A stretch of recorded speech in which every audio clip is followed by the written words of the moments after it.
All right, I think we will kick things off. So thank you to everyone who's joined us here today for our webinar, Returns, the Hidden Driver of Loyalty. What impact do returns have on a customer loyalty and what can you do about it?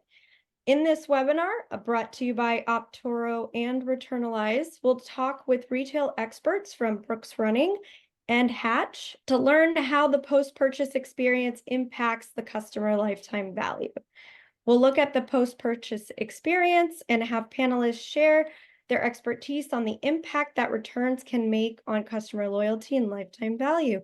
I'm super excited to be part of this webinar today. I think you're going to have some great takeaways in terms of how do we shift the out-minded mindset of returns, how a seamless returns process facilitates incremental purchases, how to use returns data to identify revenue opportunities and increase customer loyalty, and really eliminate the friction in your returns to create revenue.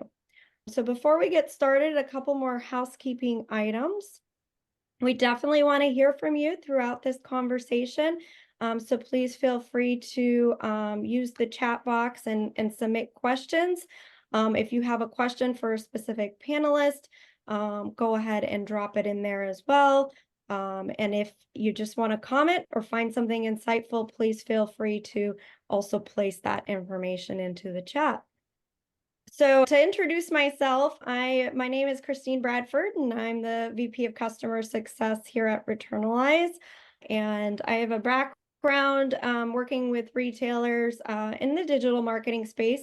And here at Returnalyze, what we've been able to do is really help retailers take their returns, take their returns data and put all that fragmented data into one place so that we can identify revenue opportunities, but also improve the customer loyalty by looking at returns, which is why I'm super excited to be here today and discuss this topic. So I'll allow Crystal to introduce herself next. Hi there. Thanks for having me. I'm Crystal Dops. I lead the Digital Innovation Program at Brooks Sports.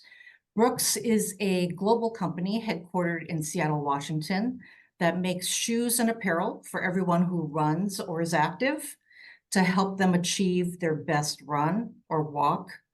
My role in digital technology innovation works with cross-functional teams and strategic partners, basically to explore new growth opportunities and ways we can improve the customer's experience using Brooks gear and expertise. We use science and deep research to understand a person's natural body movement and what we call an individual's run signature. And by doing these things, Brooks becomes a partner on the run, in the gym, or on a walk, doing it with you. My background is in leading digital product innovation, also creating marketing strategies and executing digital transformation initiatives. I've worked at Microsoft, Getty Images, and the Walt Disney Company. Thank you, Crystal. Happy to have you. Morgan? Hey, everyone. My name is Morgan. I'm the Senior CX Manager here at Hatch Collection. We sell clothing and beauty products made to be worn and used before, during, and after pregnancy. I've been with the brand for 5 years now, and I've grown alongside the company. I started my journey with Hatch as the Customer Experience Associate, and I've worked my way up to Senior CX Manager. A big part of that is really dialing in on just returns and the whole returns experience and how that relates to the overall customer experience. So super excited to be here and talk about this. Yes, thanks. Hi, everyone. My name is Zach Kramer. I'm the Vice President of Customer Success here at Optoro.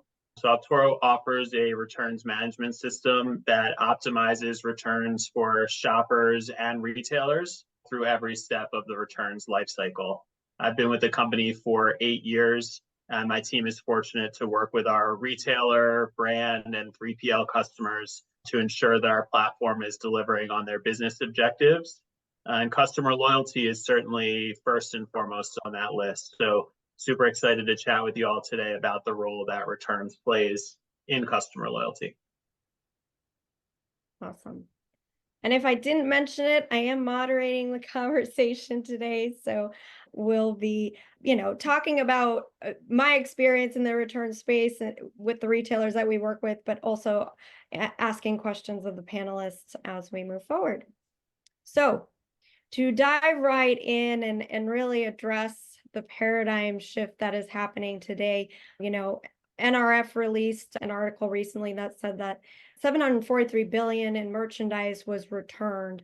I think we often hear that returns have always been the cost of doing business, and it's just something that happens and we have to deal with it. But when we hear a stat like that and we start to understand the rise of e-commerce, and with the rise of e-commerce, there's also a rise in returns. I think retailers are starting to realize that it's just no longer a cost of doing business, and it really needs to be an issue that's addressed. And so I find that retailers are starting to look at different ways of how to combat those returns. So I'll start with Crystal. Do you have any examples of how Brooks, was thinking about returns perhaps 5 years ago, and then how might they be thinking about it now? Sure. I'd say about 5 years ago, we knew that we needed to reduce returns, but what we didn't quite know was how big or how small is our problem. Brooks is primarily a wholesale business, so we sell gear through national retail accounts and also in specialty running stores across the globe. These stores have their own processes and tracking for returns.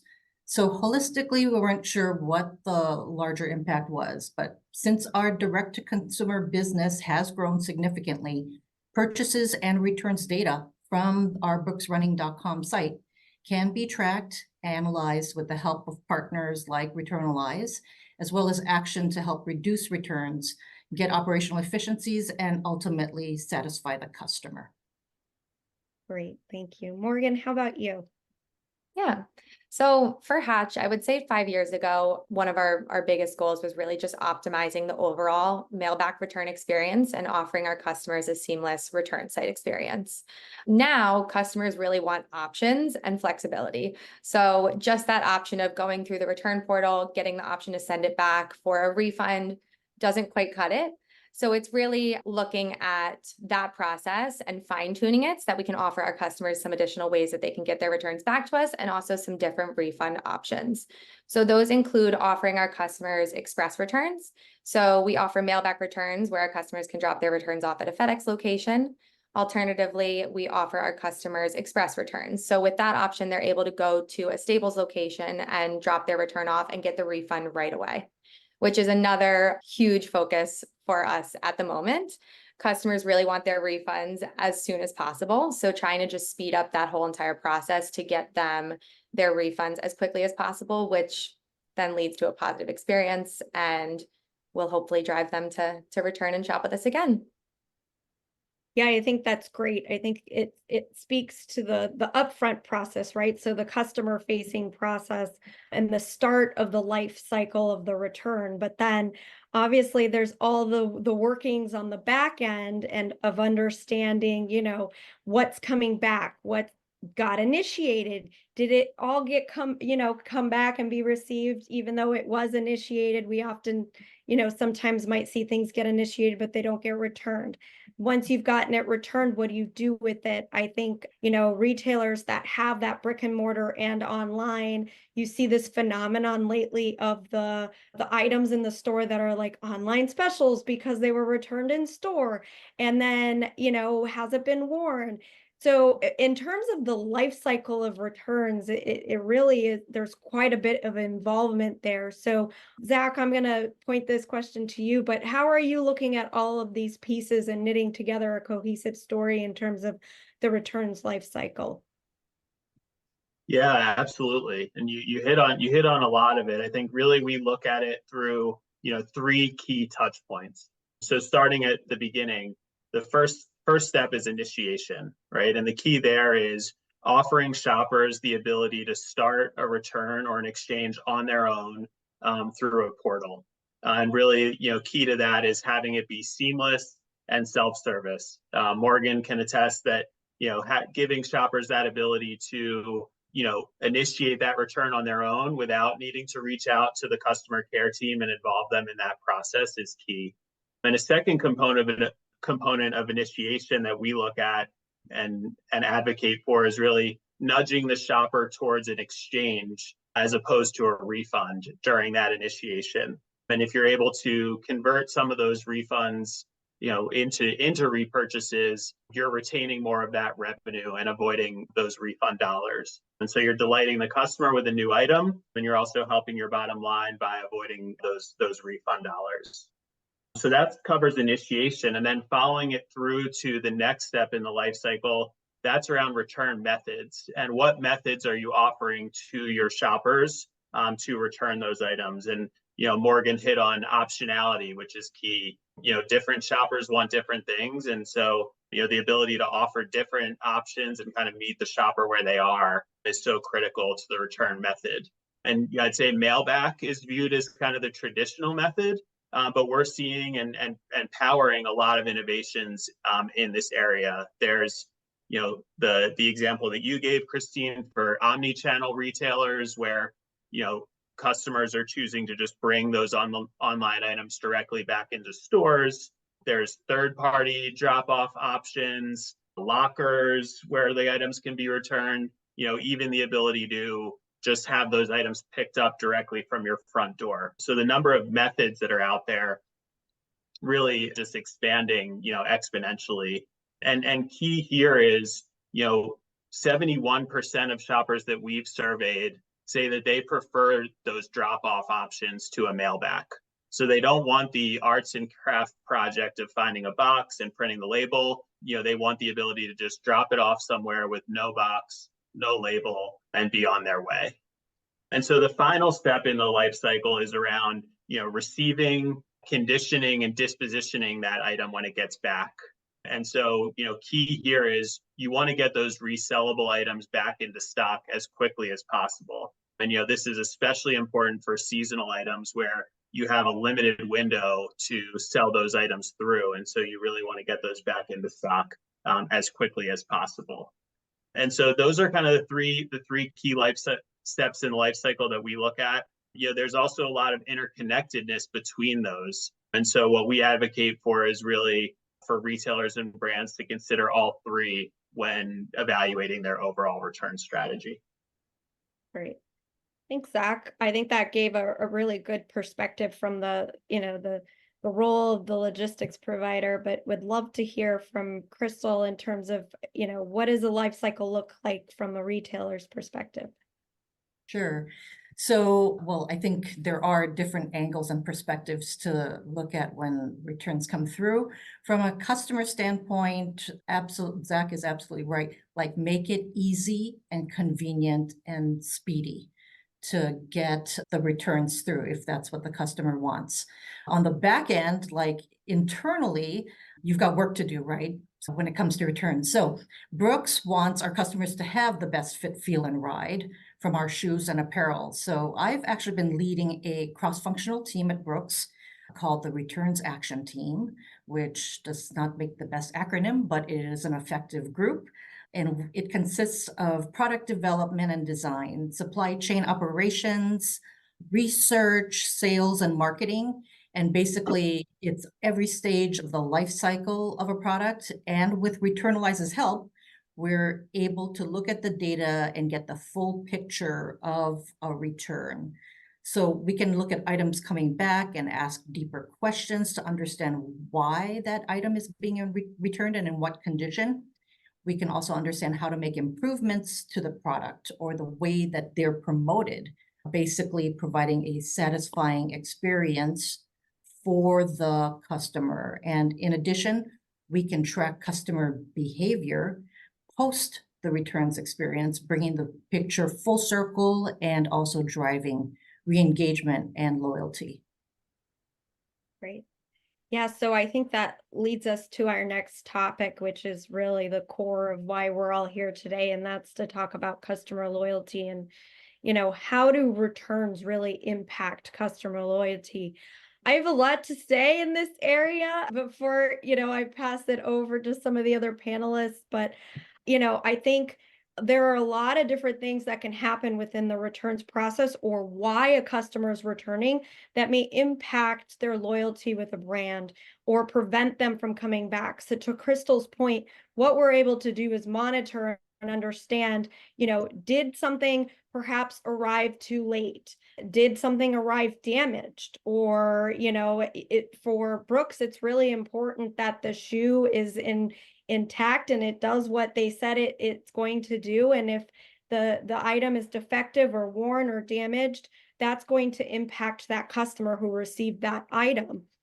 Or perhaps in the luxury space, right? When you're shopping with luxury brands, you are expecting a luxury item to come into your home. And if you get that item and your perceived quality of that item is not on par with what you paid for or what that brand stands for, your loyalty is going to be impacted. In fact, personally, I have a personal experience where I've been a loyal customer to the specific brand for many, many years. The last 3 orders I placed, 2 of them arrived super late. One was during the holidays, so it missed Christmas.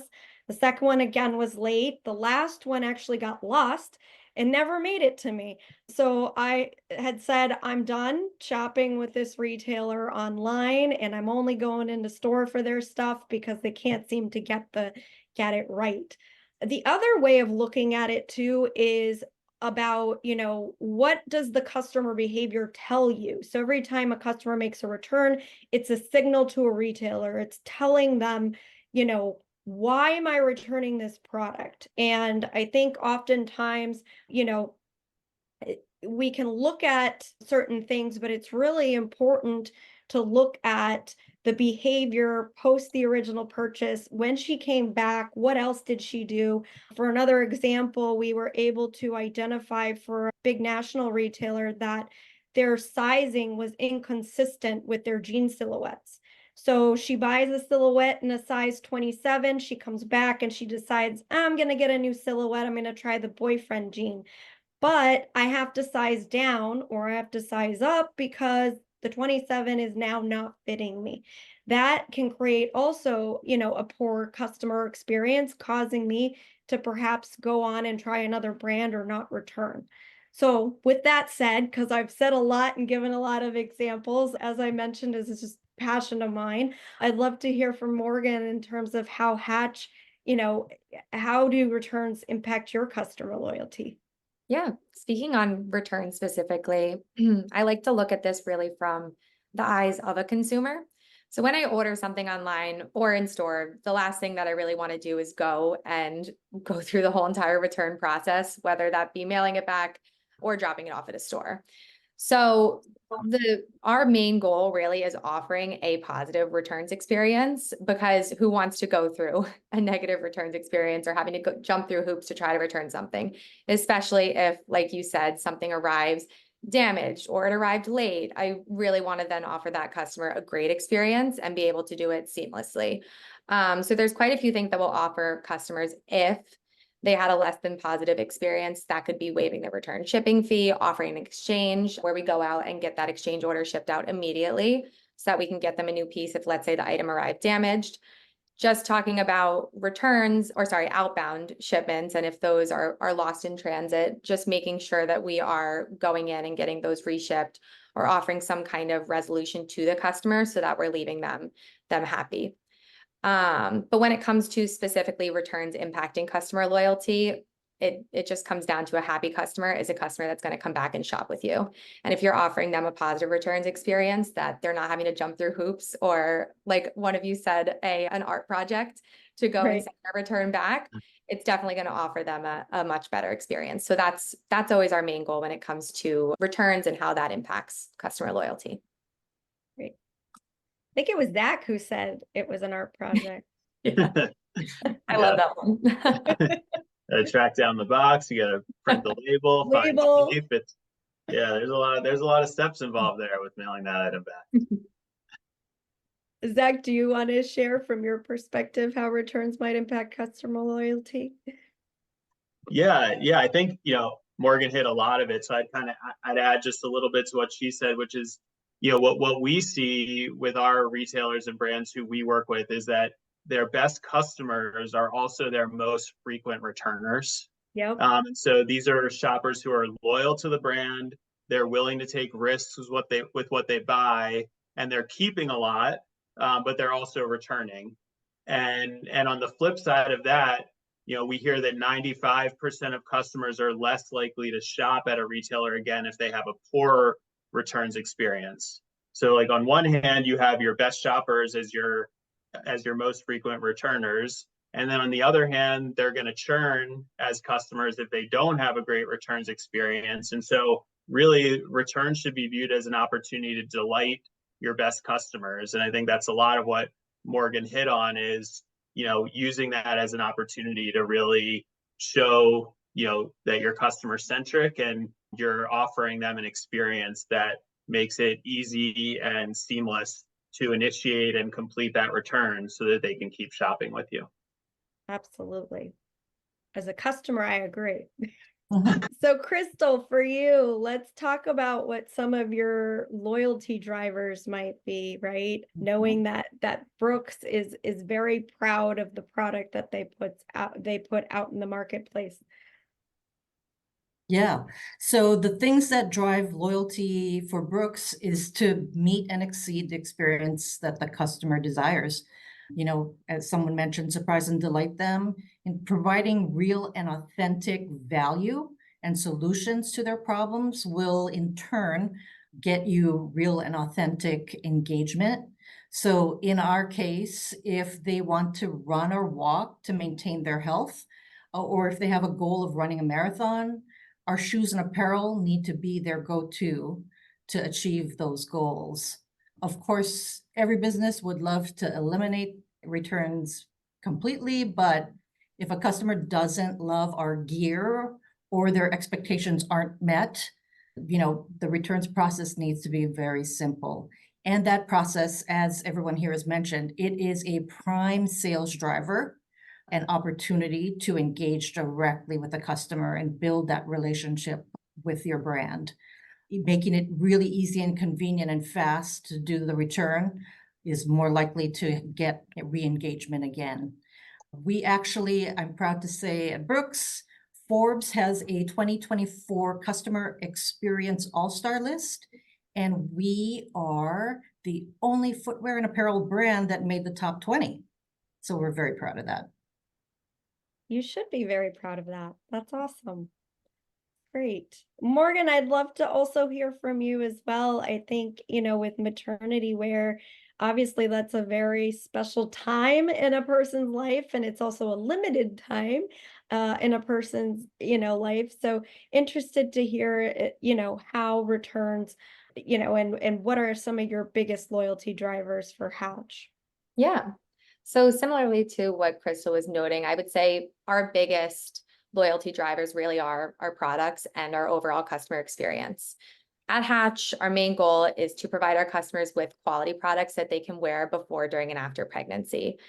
To that, we have a large majority of customers that will feel our products, use our products, try our products, and they love them. And then they will stick with us and continue to wear them even after pregnancy. So personally, for example, I wear quite a lot of Hatch clothing, even though I'm not pregnant, have not been. So really the goal is just getting our customers these clothes, getting them to try them, and then just based off of the quality and their experience with the brand itself, hopefully they will come back and shop with us even post-pregnancy. But to just add on to that, when a customer loves your products, they're going to keep coming back. And in this case, whether that means that they're pregnant or they're not pregnant. If they're not pregnant and they don't want to wear the clothes still, they could always just gift Hatch or suggest it to one of their newly pregnant friends. So I would say just, ensuring that our product really is the best quality possible and providing our customers with a wonderful customer experience is what really drives that loyalty for us. Awesome.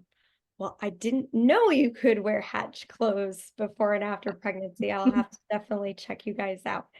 I did want to make note that there is an error on the slide for those of you reading the stats. So the 95% is supposed to say will make them less likely or not likely to shop from a brand again if they have a poor experience, which is what Zach also noted before. So great topic of conversation. Obviously, a lot of why we're here to discuss today, and it's apparent that the customer certainly comes first, and it's important to make sure that the customer has a great experience. With that said, return policies and tracking returns, that is also shifting in terms of, retailers starting to take a deeper look at their returns data to really understand why products are coming back, what products are coming back, and we often find that in the past or even current state, retailers have a really good idea of understanding what categories might be coming back.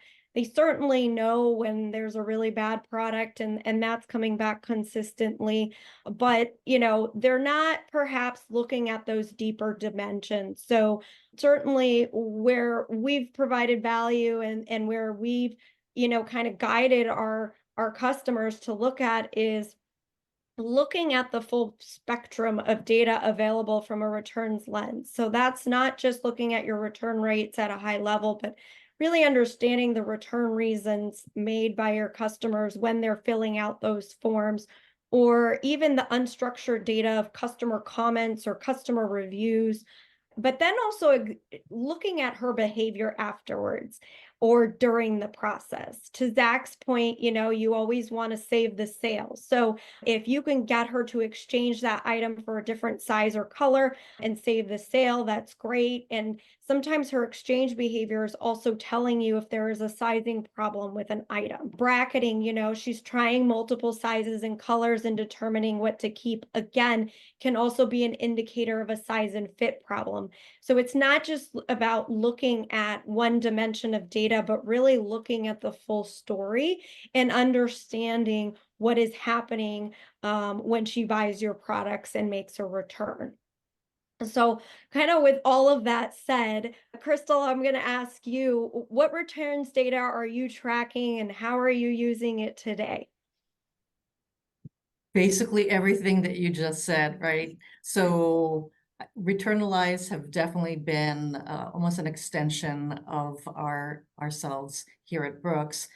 We try and track everything, like not just product category, style, size, color, when they returned it, did they buy those multiples and why, but also what did the customer do on the site, or what information did they see before they made the purchase and then returned it? What do the reviews say about the product? Does that correlate?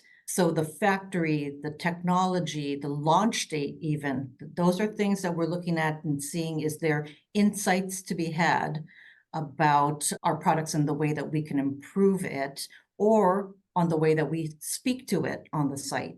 So that level of detail that we're driving down to, there are stories to tell and insights to find that will drive action to solve the problem. So I love walking away from these meetings that we have with Returnalyze, where we have insights and actions, and then we can revisit them later to see what the impact of those actions did in reducing returns. Great. Thanks so much, Crystal. Morgan, how about you? Yeah. So when it comes to returns, we track those extremely closely, as we're always working to lower the return rate and offer our customers a better customer experience. So firstly, we look at the overall return rate, which allows us to track how our customers are liking our overall product collection and how we're doing overall.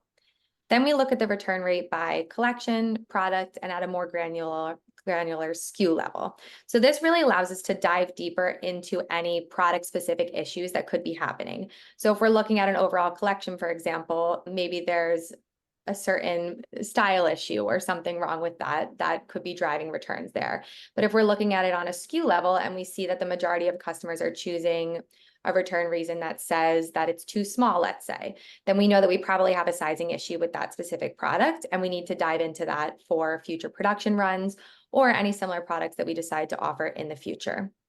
So when we look at the returns data, we really dive into the return reasons, and we look at that specifically on a collection, product, and SKU level. So let's say we are seeing an issue with a product overall. That's seems to obviously be a product issue, so we need to dive specifically into that. But let's say we're seeing an issue with a specific size.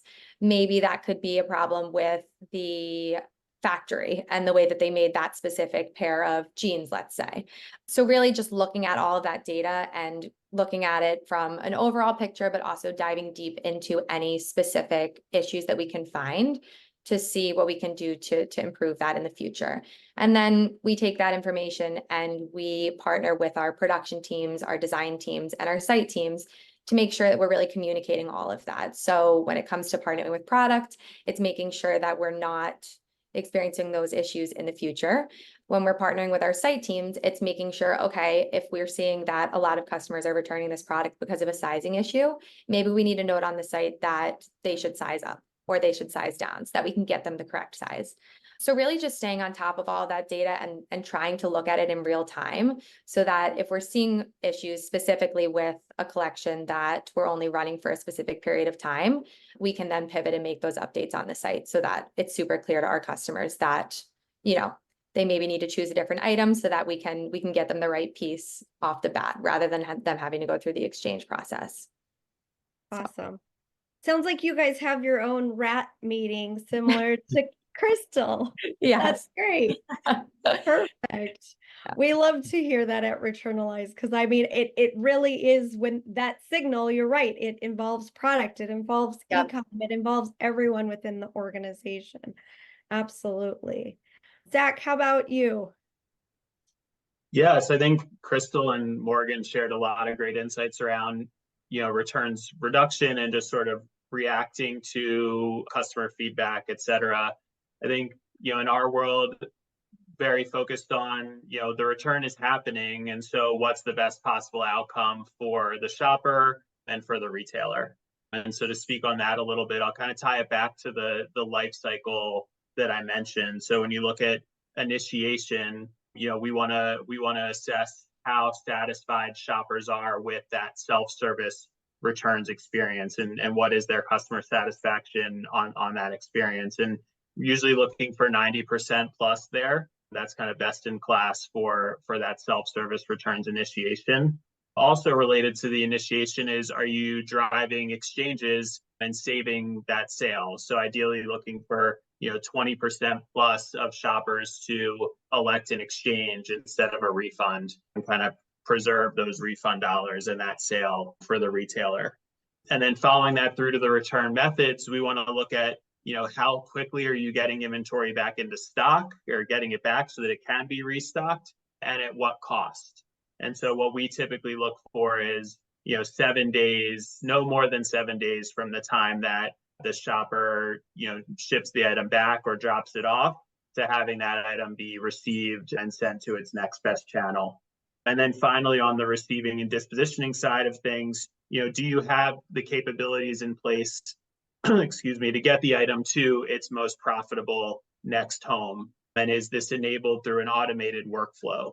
So with apparel, for example, best in class is you want 90% of your inventory to be going back into stock to be resold. And then ideally you have 2 or 3 other channel options for inventory that's not sellable, whether that be e-commerce channels, a liquidation channel or potentially donation. So that just gives you a sense of, some of what we're looking at across the various stages in the life cycle of a return. Great. Awesome. I think that is a nice segue, in terms of what do you do about inventory and restocking and what do you do with things, some of our retailers that have those bulk items, when you start talking furniture and appliances or canoes and kayaks, that's going to be a more costly item to return, and then where do you store it and what do you do with it? But I think, if we're talking apparel and footwear, it's a little bit easier to address the inventory and restocking.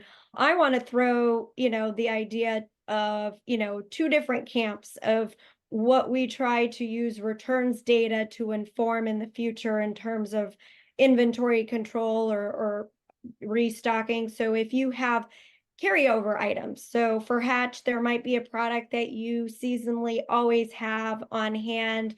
You might change out a color per season, but it's your signature, style dress. Understanding the returns of that carryover item would allow you to inform product development for the future because it's an important item for you to continue to carry over.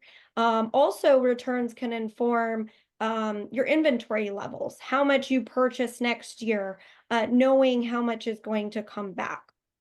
And then I want to separate that from new products or seasonal products. So Zach, you also mentioned in terms of, making sure that you get things restocked quickly, or I think somebody else mentioned, sometimes the seasonal items are coming and they're going and you don't have much time to, restock them and you want to get them sold.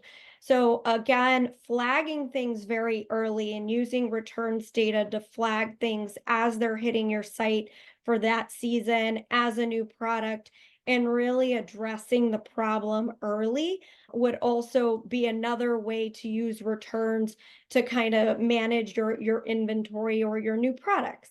So I'll, pass it over to Crystal to understand in terms of what trends are you guys looking for, perhaps with your returns when it comes to inventory, restocking new products.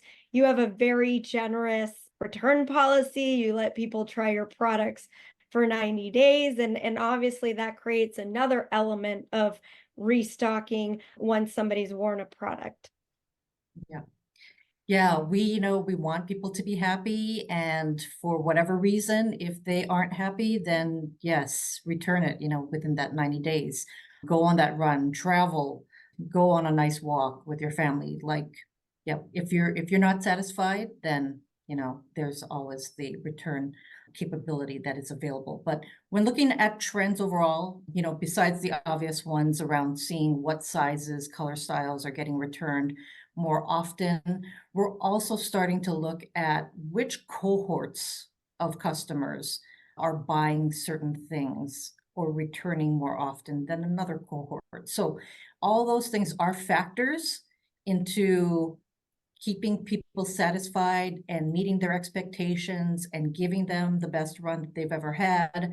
And of course, all of that information helps our demand planning team for the future, possibly helping the product teams as well. Knowing what is working for what group and what isn't. These trends could help us to decide there might be a gap in our product line for the market, or there's a certain type of runner, or that the description messaging on the site is not specific enough for a customer to fully understand. So all those things are factors. But again, data is so exciting for me. And I know Christine shares this as well. So there's so much that the data can tell us. And again, it requires, focus and attention and wanting to dive deep when you start seeing something that could be a trend. Absolutely. Morgan, how about you for Hatch? Are there certain trends that you are looking for when you consider inventory or launching new products, for example? For sure. At Hatch, we're constantly analyzing what our customer wants and then what they're returning post-purchase. Step one is always going to be just offering our customers the product. So our planning team looks at the collection, the product, and past return rates and how those products sold so that we can ensure that we're buying enough inventory to offer those customers what they want so that we're not selling out. In terms of returns, so we offer our customers free exchanges if they want to exchange for the same piece in a different size or color. On a monthly basis, we look at what we call bracketed returns. So essentially, if a customer is looking to exchange, but they're unable to exchange because the item is out of stock, or if the customer is purchasing multiple items and then returning the item that doesn't fit, we want to make sure that if a customer is looking to exchange, we have the inventory in stock so that they can complete that rather than having to come back to us and be a return for a refund. So we're always analyzing the inventory levels from that point of view to make sure that we're able to offer our customers a direct exchange so that they're not having to go and purchase 2 sizes, try one on and return it. And then that kind of partners with what we were talking about previously, just making sure that we're really communicating as much information as we can on the products, that we're getting the customer the right product off the bat. But of course, exchanges and returns are just the nature of the game. So making sure that, you know, we're able to offer those to customers when they need them. And then just talking about restocks, specifically talking about damaged returns. So we do ask that customers send their return back to us in a new and unused condition with the tags attached. But there's always going to be times where things are returned in a damaged condition or a condition that isn't in a sellable condition. So we work really closely with our warehouse partner to make sure that they're inspecting each return and steaming and bagging it so that it's in a perfect condition if it is deemed as resellable.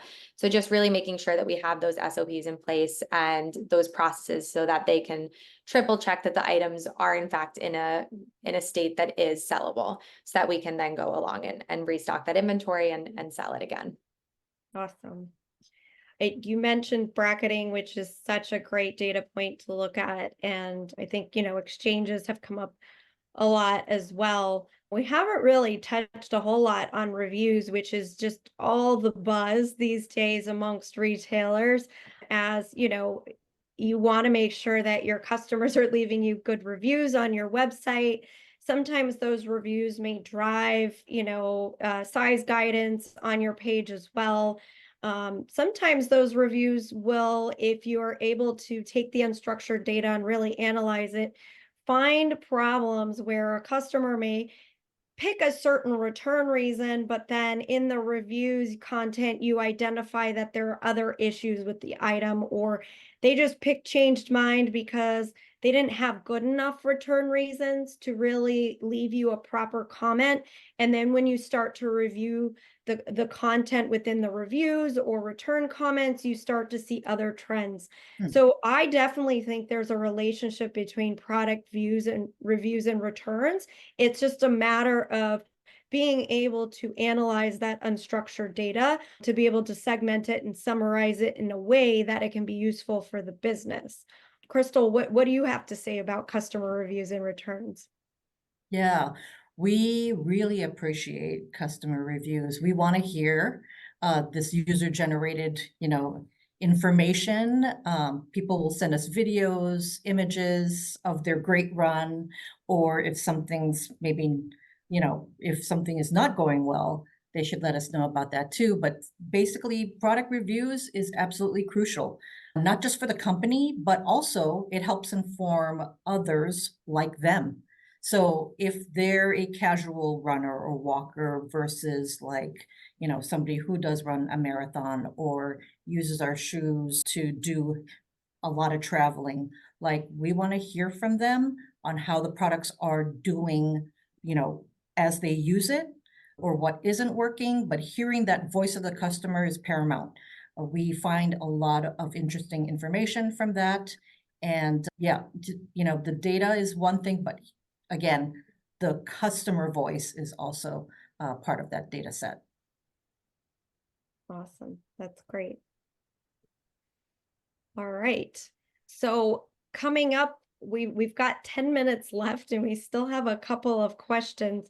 So I think I'm going to ask one more as we move, you know, into our last section here, and then go to questions because we're getting a lot of really great questions from folks who have attended. But what, you know, let's close out with what interesting trends have you seen for your company? Or I want to rephrase it to say, maybe what trends have you seen lately that were a surprise to you? So oftentimes when we start working with retailers, they think bracketing is horrible for their business.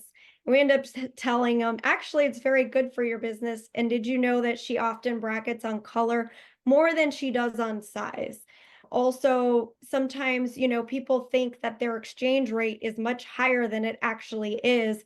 And that's when it's really important to partner with someone like an Optoro to get those exchange rates up so that you can save the sale. Or recently, in general, stretch is great in a garment. It often leads to lower returns because it provides a better fit. For one retailer, we actually identified that stretch wasn't that great, and it was too much stretch in the product, leading to more excessive size and fit issues and higher returns. So sometimes trends are usually on par with what you might have a hypothesis about, and sometimes trends may be complete opposite of what your business was thinking was happening internally. So Morgan, for Hatch, what kind of trends have you guys been seeing in terms of returns within the company? Yeah. So Hatch sells clothing that is designed to be worn before, during, and after pregnancy. And like we talked about before, a large majority of our customers are pregnant. So during that time, it can be difficult to find the correct size. So I would say that our biggest return trend is really surrounding sizing and sizing issues. So we're always analyzing that data and looking at it to see how we can make improvements so that we can help reduce the return rate. I would say that's really our biggest return trend would be sizing issues, and then just customers looking to exchange as a result of that. Right. Yep, that's common. I think, Crystal, you guys are no stranger to that as well. How about for Brooks? What types of trends are you guys seeing these days? Yeah, to your point, sometimes the data unlocks something that you didn't know about returns. And I think what we're starting to learn more and more is that the type of customer that is purchasing our shoes, depending on the level of activity they're doing with it. If you're running a marathon, you want that best shoe. You are very discerning. If it does not fit and feel the way that you thought it would when purchasing it online, then again, that's, we want to know about that, and you please return it and exchange it for something else. But yeah, that is one of the key things. I think these cohorts, the data is trying to tell us the behaviors of certain types of customers. And so again, that just gives us way more information that is helpful to create the right product for people. Awesome. Thank you. Well, I'm going to dive into some of the Q&A, and if we have a couple of minutes left, I'll circle back with our last question. But, I think everyone spoke a lot about in terms of creating a really easy breezy process for the customer with the customer in mind. But there was a great question around how do you handle restocking fees for returns, or what are your pricing strategies around returns? That's actually another shift we're starting to see as returns increase.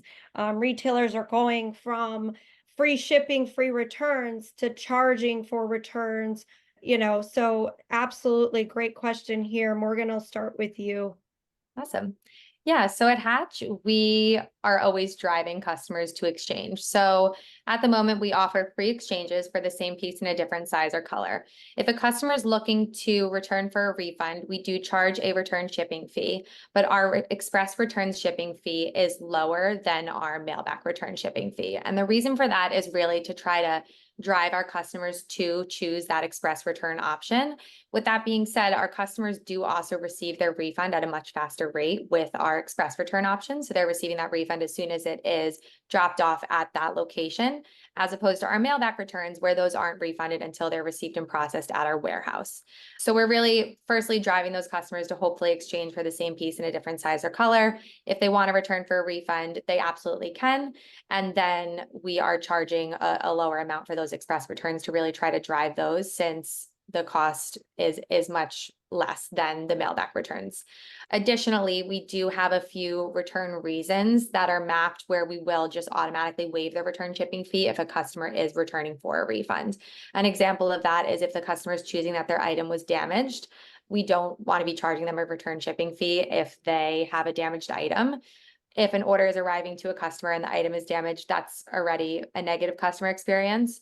So to try to offer them a better experience, we're then waiving that return shipping fee and offering them that full refund so that we can hopefully drive them to come back with us and know that that is definitely not the standard. Awesome. And you definitely don't advertise that, right? That's just a back end mechanism you have in Yeah, place. we do not advertise that, but on the back end, something that we have in our pockets, which is nice. That's great. Yeah, especially from a customer experience perspective. Yeah. Just, Go ahead, Zach. sorry, just to add to that, I think, Yeah. Morgan hit on a couple of things that we really see as like best in class in this area of, to fee or not to fee, and whether to charge for returns or not. I think one is, what Hatch does that's awesome is sort of drives their shoppers towards the return methods that are both most convenient for the shopper as well as best for Hatch from a cost perspective. And so, that's definitely one best in class strategy that they employ. And then another that Morgan kind of hit on is around this concept of sort of dynamic policies, or having the policy be more personalized based on the shopper. So in the case that Morgan called out, it's around if that shopper receives a damaged item, you definitely don't want to charge them for the return on that. But we're also have seen retailers start to look at their loyalty program and offering free returns for their most loyal shoppers, but maybe having a fee for others. And so what we see is best in class is really around adding an element of personalization to the return policy and not having it be a one size fits all, but you're really, again, using it as an opportunity to nurture that relationship with your best customers, and maybe consider penalizing folks who are your frequent returners, or potentially seeing fraud with some of those shoppers. Absolutely. Great point there. All right. One more question for Crystal and Morgan. So I'll have Crystal take this one. How about seasonality? How does seasonality impact your peak and returns? Yes, seasonality, definitely. We're trying to drive more traffic during those times to our brooksrunning.com site, to our store partners. And so, of course, more purchases, more traffic, more possibility for returns. However, our return rate is less than the industry average. So we're trying to use the data to prevent returns from happening, so customers don't need to return something. So that's why things like the returns action team are critical in getting ahead of these trends and insights that we're starting to see. But yeah, if they aren't happy, then they need to let us know. But yes, seasonality is impacted. Awesome. I will take these next couple that kind of go together. So are there any strategies in place to reduce returns, followed by explicitly linking returns data to churn and loyalty at the individual customer levels? So here at Returnalyze, that's exactly what we do. Is we partner with retailers like Brooks, and we look at all the returns data from all the different dimensions I've discussed throughout this webinar, and then we give the recommended actions in terms of what to do next to reduce the returns. So I think Morgan really hit the nail on the head when she said, we understand why the returns are happening, and then some of the low-hanging fruit might be going to your website and adjusting how you're communicating size and fit to your customers, or perhaps the details. Sometimes the color can be completely off, those reds, those pinks, those, peaches, sometimes on the site don't come off the right way. And when she gets it, she's like, gosh, this wasn't right. That's something simple that can be done to go ahead and course correct and curb returns from happening in the future. Then there's those longer term things you can do, obviously, such as product improvement, product enhancements, going back to the product team, adjusting your assortment for the next season to ensure that you have the right assortment that's going to sell well and return at a lower rate. So absolutely, there's a lot of different strategies that you can put in place to reduce returns. And one of them can actually be looking at the individual customer level and understanding their returns behavior. So Zach is right. Your most loyal customers are going to be your highest returners. However, there's probably segments within there that might be abusers, and you may want to, track them or penalize them along the way.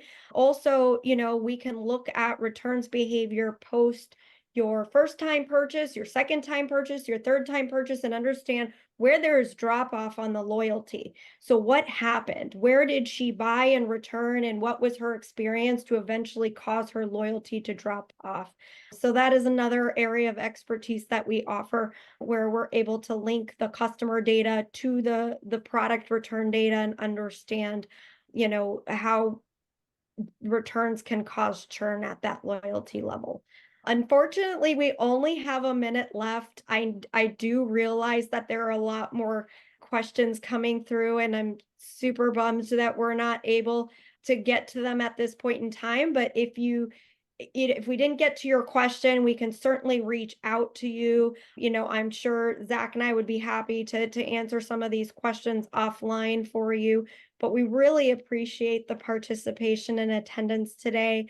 I want to personally thank Optoro for partnering with us on this. It was a lot of fun. And then obviously thank you to Hatch and Brooks for also being here. So, thank you to all. Last thing I'll mention is that there is a survey. If you guys have any feedback in terms of what you heard or saw here today, we'd happily take that in so that we can continue to improve upon these webinars moving forward. So with that said, we're right on the dot at 2 o'clock. I hope everyone has a good rest of their day, and we'll talk soon. Thank you. Everyone. Bye. Thank Bye. you. Thanks, Take care. Christine. Bye. Bye-bye. Thanks, Crystal.